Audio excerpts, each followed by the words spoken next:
to find it. There is a quote in here that I felt was almost speaking directly to me, which I feel unlikely since you and I are just meeting, to the best of my knowledge, for the first time tonight. But I think maybe it was speaking to the entire country.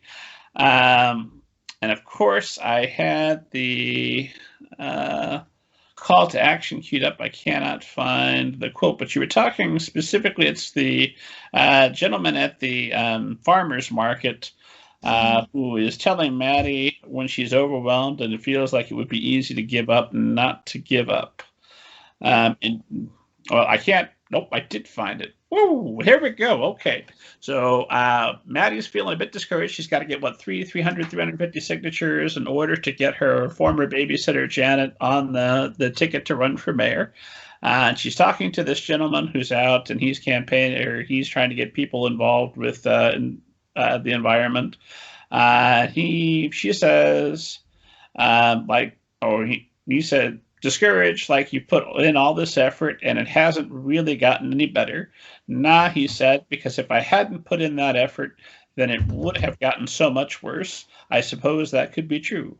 Furthermore, he said, if you want something, you've got to go after it. It doesn't matter if you think you're never going to get there, because you for sure won't get there if you don't even try. Proceed boldly toward your dreams. Even if you never arrive at the destination, at least you'll be headed in the right direction. So is that what I believe that is what that character would say in that situation? But is that a little bit of the Leila Sales philosophy that's being shared with us? Oh yeah, for sure. And I think, right, when you're writing a book, when you're writing a book for children, you always have to be careful about how much do you have grown-up who knows everything, just kind of, announcing to the character what it is that they should do, explaining it to them, like, because obviously, like, most everything in the book has to come from your child protagonist. But yeah, that was one where I felt like, in context, it was okay to have that little sort of monologue by him. And yes, I totally feel that way. I mean, both in terms of political activism, but also in terms of, like, I don't know, career stuff, life stuff, whatever it is. Like, if you can know where it is that you want to be, you can start heading towards it. And what's that quote, like, aim for the moon, even if you miss, you'll land among the stars. Like, it's all sort of that same idea. And I'm assuming you're still politically active now, when you can be.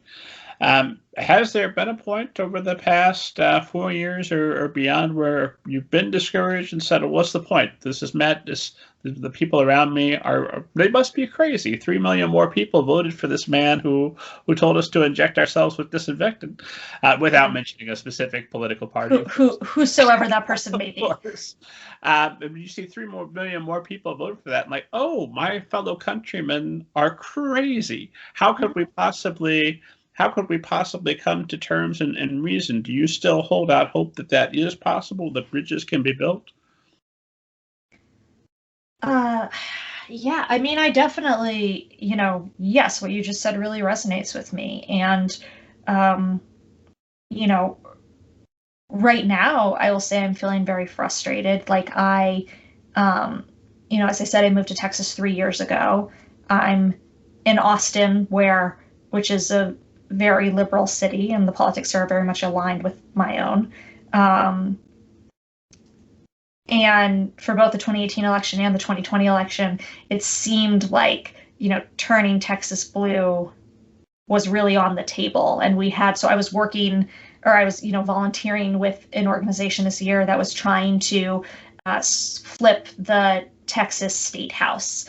And we only needed to flip 9 seats, and we had 17 different seats that like we really believed on all the data indicated could go either way. They were mostly like in the suburbs of Dallas and Houston, and we did a lot of work to try and target those seats to try and flip the state house, so that when I mean, for many reasons, but one of them being that when redistricting happens this year, because, the 2020 census, so this year everything gets redistricted, and Texas is hugely gerrymandered. Like, Austin is cut into 6 different congressional districts with these sort of like little pieces of a pie coming into Austin and then like, expanding out through the through the Texas countryside in order to ensure that there's not a Democrat in Congress representing Austin.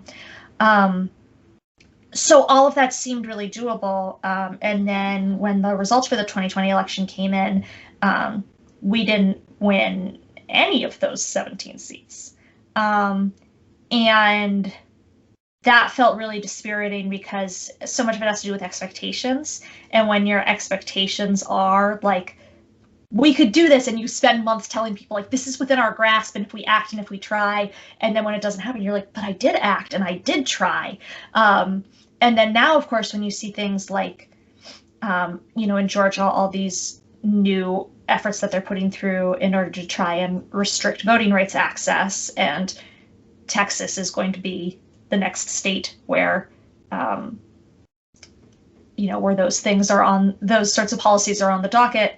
And, because it's like everyone can see that Texas is starting to trend purple. And so it's like, what can the party in power put into place in order to stop that from happening? All of which, again, even more makes me feel like, if we'd made the change in 2018, if we made the change in 2020, that would have been great. But as it is, like, now we're going to have yet another setback. So yes, I feel discouraged a lot. And I do, I wrote the campaign because it does sometimes feel like adults are a lost cause. And so many of us didn't receive a proper education in civics as children. And that leaves us open to the whims of whatever Twitter is telling us on any given day. And it's hard to get adults to want to learn about civics. So if you can start out with kids, teaching them about like, here's how to, again, not trying to give them my political beliefs, but just things about like, here's how to process news. Here's how to figure out what issues are that matter to you and understand why somebody would see them from a different perspective. Here's how the executive branch is supposed to work and how much power it is supposed to have versus the legislative and judicial branch. Just like stuff that is just true about America, regardless of what party you're in. It's like, if you can learn that when you're 9 through reading the campaign, then maybe like 10, 20 years from now, it will be better here. I like it. I've kind of settled, like I had enough arguments with folks on the other side of the aisle to realize that facts don't matter. There is no fact I could state that was going to change anybody's mind. And so, but what I have decided for myself thus far is that if I could just encourage more people to read, reading promotes empathy. And if you've got more empathy for your fellow Americans, you do whatever you want culturally, but we can maybe move that needle a little bit toward a better country. And that's one of the things that Maddie learns in the campaign too, right? Like, she starts out just being like, here's the thing that matters to me. It's arts education, and I just need to protect that. But then as she starts to know and care about other people in her community, she's like, oh, well, they also have interests that are as important to them as mine is to me. And, this election isn't just about what I need or what I get. And people who can just kind of opt out of the system, who say like, I'm not going to vote in this election because like, I don't go to school and I don't have any kids who go to school and I'm not interested in art. And Maddie's sort of like, but that shows a complete lack of empathy for me. And so, yeah, so that's definitely what it's trying to get across. So, and I've asked you these questions. I'm making this book. It is very serious, but it's also very funny. I can't emphasize that enough. Those improvisational comedy skills are on full display throughout, because there was a good laugh almost every chapter, and sometimes several.